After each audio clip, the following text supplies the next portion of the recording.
Okay, so hi everyone. My name is Talia Lemons, and I was assigned chapter 18, roughly section 6 through about 9. So I'm going to start now. So, as you can see, we're starting with the electric field. So the positive charge experiences a force, which is the vector sum of the forces exerted by the charges on the rod in the two spheres. So as you can see, we have two spheres here. Hope you all can see kind of my pointer here. But we have these two spheres here, and one's positive and one's negative. In the middle, we have this Q naught, also known as a test charge. Excuse me. And so as we see, sorry, the test charge should have a small magnitude to where it does not affect the other charges amongst this electric field here. And then here we have an ebonite rod that is negatively charged. And so depending on where this ebonite rod goes will affect the forces that are going on amongst this electric field here. So as we know, opposites attract. So likely when this ebonite rod comes close to the positive sphere, there will be some kind of attraction there going on.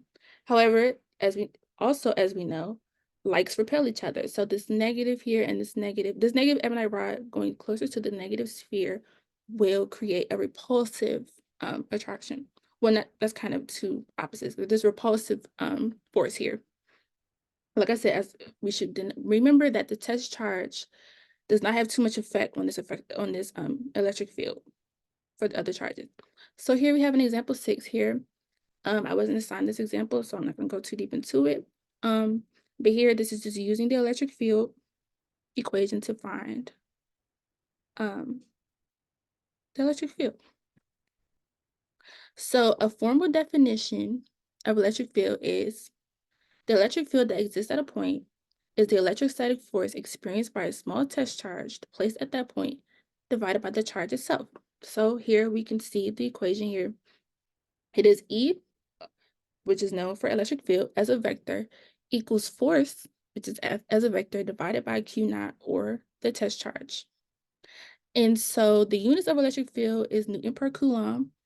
The force, as we know, when we're calculating force, it's usually in newtons. And for Q naught, if we relate back to Coulomb's law, Q naught is has the units of coulombs. And so you'll find later down in our lesson here today that Coulomb's law can help to find electrostatic force between two charges. And based on these electrostatic forces, electric field can be calculated. So sometimes you'll be given in the question, maybe just a charge, and you're not given this force here. So you will need to use Coulomb's law to find that force to then find the electric field. So just to take note of that. And so here it is the surrounding charges that create the electric field at a point, not the test charge. So the electric field is built off forces happening amongst the electric field.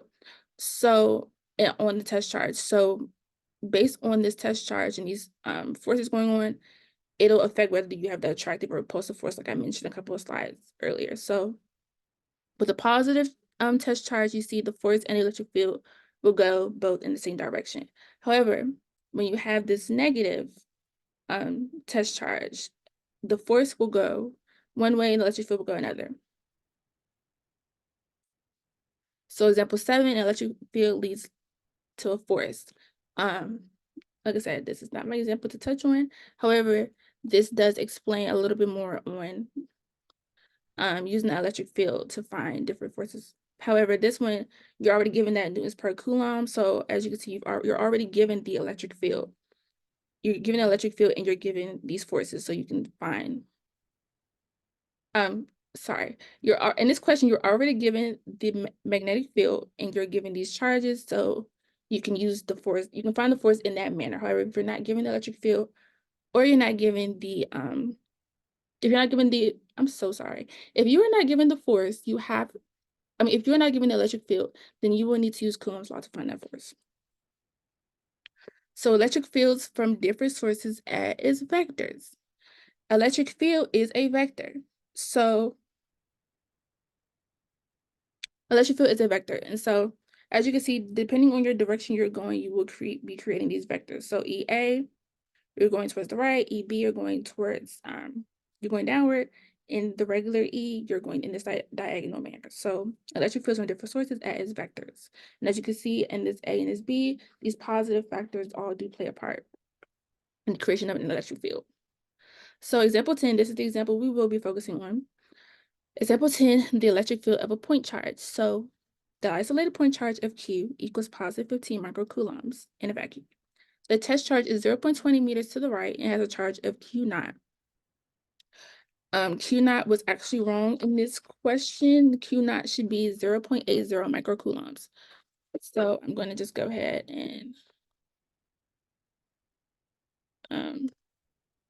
I don't have that used, so we're just going to write this one and it'll still be the same. So 0.80 microcoulombs. And so they're asking for us to determine the electric field at point P. So like I've been mentioning before, we are only given a charge and a radius in this question. So therefore, because we do not have a force and we also do not have an electric field, we cannot use this equation at all yet. We will have to turn and result back to Coulomb's law to find that force in order to plug the force here and use that charge that given to find the electric field. So I'm going to change to a white screen so we can work this question out. So, this is my first time doing this, so I would like to hope I can pull this up correctly.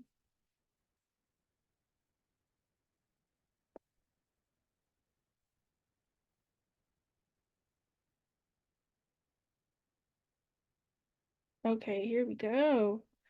All right, so I'm gonna write down what we do have. So we have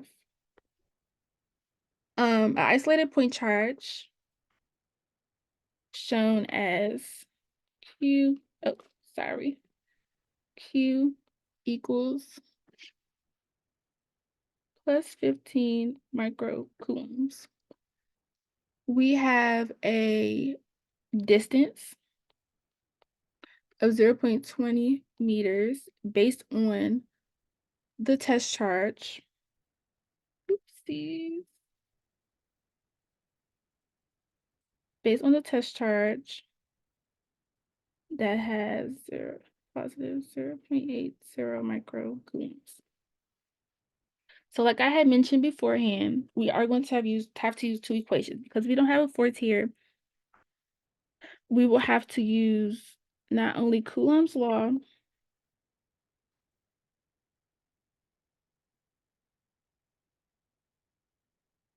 but we will also have to use electric field. And sorry if you can hear my tapping. Sorry about that. So, in order to find this electric field. So we're going to begin first with the force. Actually, first let's take a note of what we have and the units of it. So as we know, force uses coulombs, not microcoulombs. And so the conversion is basically a 10 to the power of -6. So you're basically just going to use your same number and multiply times 10 to the -6 in order to convert that from microcoulombs to coulombs. Okay, so now that we have that, we can now start to plug and chug. So force is equal to K, also known as that constant, that Coulomb's constant. So that would be 8 times 9, 8.99 times 10 to the 9th newtons times meter squared all over Coulomb squared.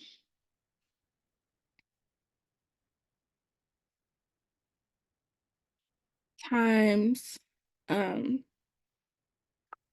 times that charge. Don't forget to keep it in our coulombs because that's how you use it in the Coulomb's law. Those are the units that you use. And let me make sure I write the units because that'll be important for when we figure out the ending answer. And 15. And if you notice, I'm not writing any charges. And that is because when you see these absolute value brackets, you know that you're not worried about the charges. Absolute value means whether it's negative or it's positive, you do not include it.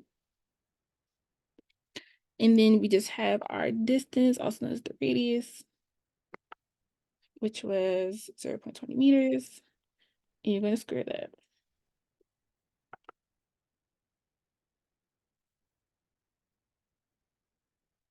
So when you calculate that, you should end up with 2.7 as the force. And so we need to figure out our units. And so as we see, we have 2 coulombs here and a coulomb square, which means those can cancel out. And we have a meter square here and a meter square here. So we're only left with newtons. So our force is 2.7 newtons. Now we can use our electric field equation here in order to find, oopsie, sorry everybody, I hope, yes, you can still see it. Now we can use our electric field sign to find out our electric field.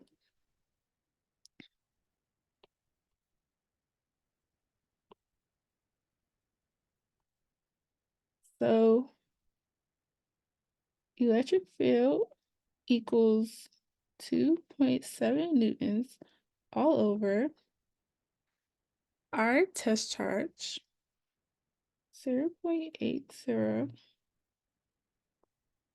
times 10 to the negative 6 coulombs. And that should get us as our electric field being 3.4 times 10 to the 6 newtons per coulomb. And we know that checks out because as we saw in the slide, your electric field units should be newtons over coulombs, and that is what we have. So that is what it will be. So this is our answer: 3.4 times 10 to the 6 newtons per coulomb.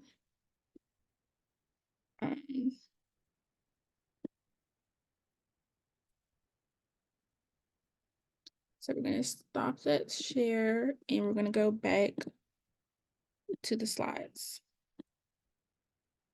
So let's make sure our answers checks out. So you're going to convert that to your 10 times negative 6. Let me see if there's a pointer here. No pointer. That's okay. I do hope that you all can see kind of what like I'm looking at. Like I hope like there's a way that you can still see that. I hope it is. I do. Okay, so yeah, so you're going to convert those to coulombs as we did. And your answer, the force you should get is 2.7 newtons as we got. So then you're going to go back, use the electric field equation, remembering that there's still no charge. You still don't include the charge in your you still don't include the charge for your charge. Yeah, that's kind of how you say it. And then 3.4 times 10 to the 6 newtons per coulomb is the answer, which is exactly what we got. So the electric field does not depend on the test charge. So here, if you look at this equation here and you break it down, it tells you how the use of this test charge doesn't really do much. As we explained beforehand, because the electric field, this charge should be of the smallest magnitude as it can to where it does not affect the other charges within the field. And so here's an example of this. So you're going to use this equation to break it down, and it's basically just emphasizing on how these opposite charges don't necessarily affect each other. So that's what the answer that they got. Point charges are fixed to the corners of a rectangle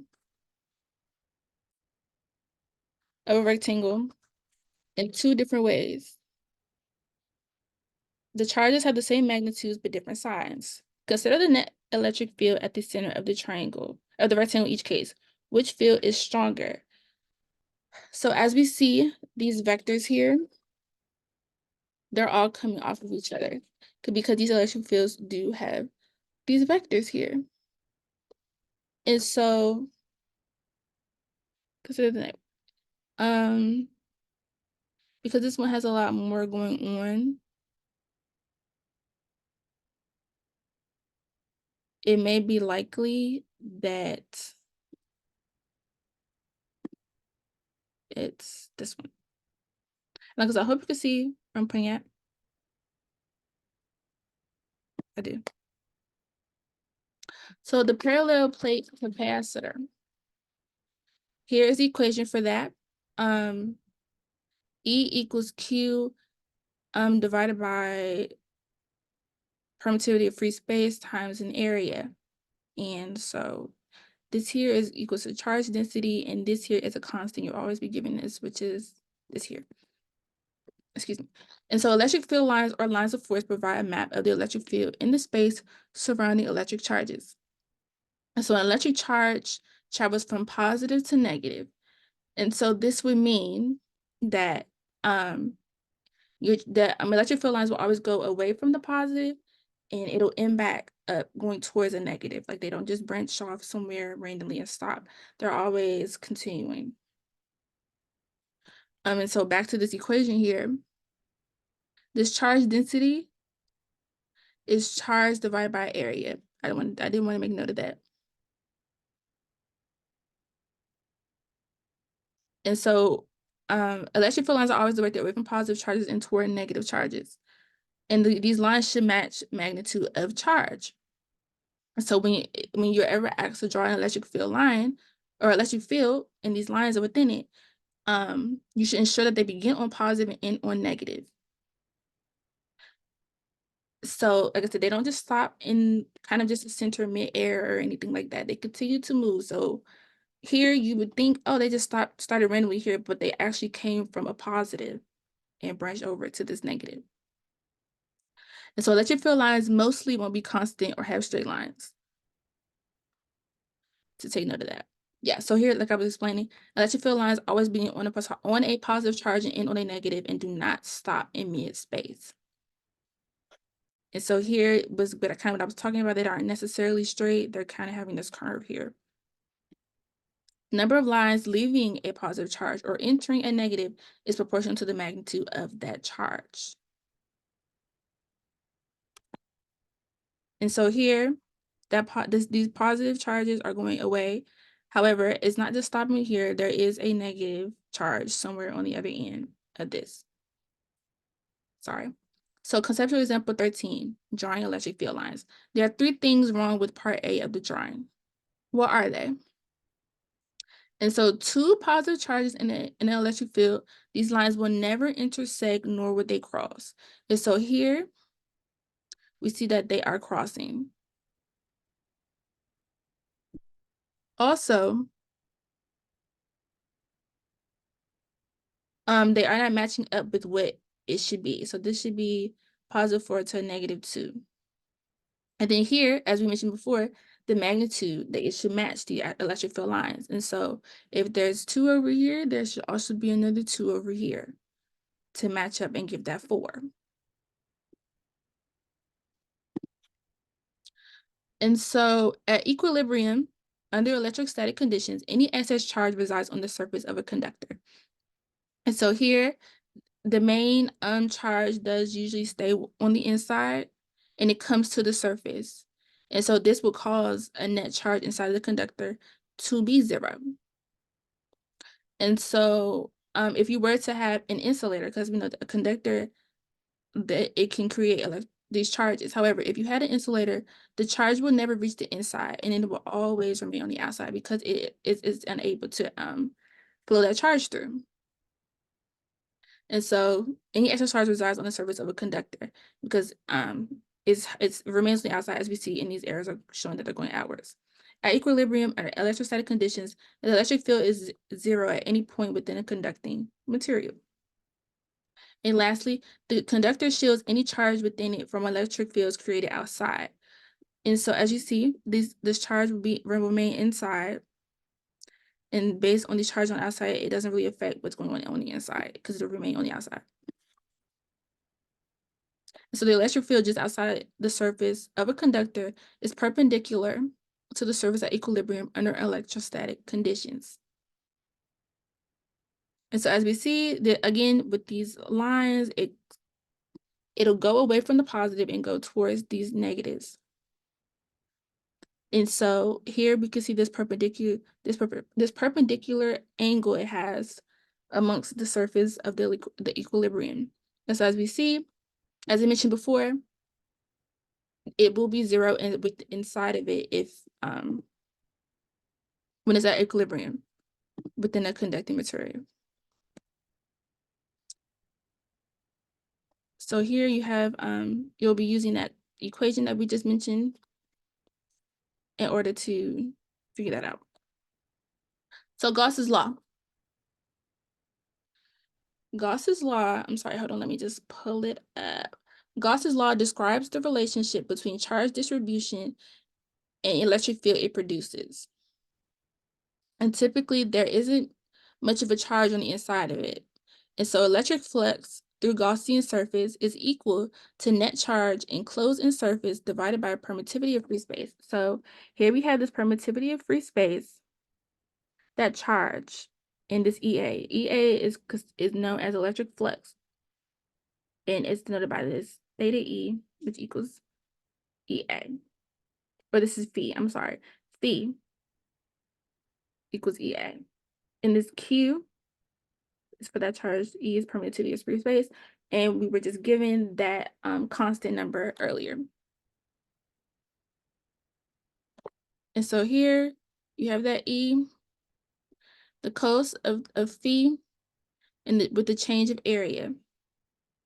So that chart, this Gaussian surface, it won't have much of a charge on the inside, and usually it'll remain on the outside of it.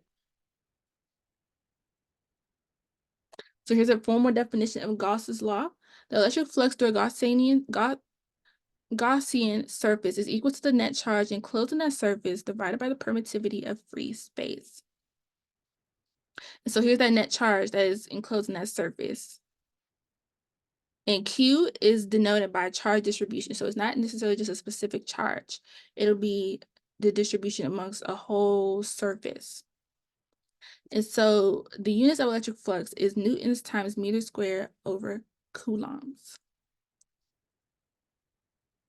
And so usually the area of square is usually 4 pi r squared, r being the radius. So when you find that radius, you can plug it into this equation and it'll get used. So here is another example where you will be a positive charge is spread uniformly over the shell. Find the magnitude of the electric field at any point, A, outside the shell, and B, inside of the shell. So here, outside of the shell, the Gaussian surfaces encloses all of the charge because, as I mentioned before, here at B, inside the shell, the Gaussian surface encloses no charge. So there won't be much of a charge on the inside of a Gaussian surface. However, on the outside, that is where it'll hold all of its charge. And as you can tell by these lines here, it is going towards the outside. And so here, Gaussian surface being affiliated with the conductor, as you can see with this electric field here, the positives go, the lines will go away from the positive and towards the negatives as such. And that was it for my lesson. Hope I thoroughly explained that for you all. And I hope it was helpful. Okay.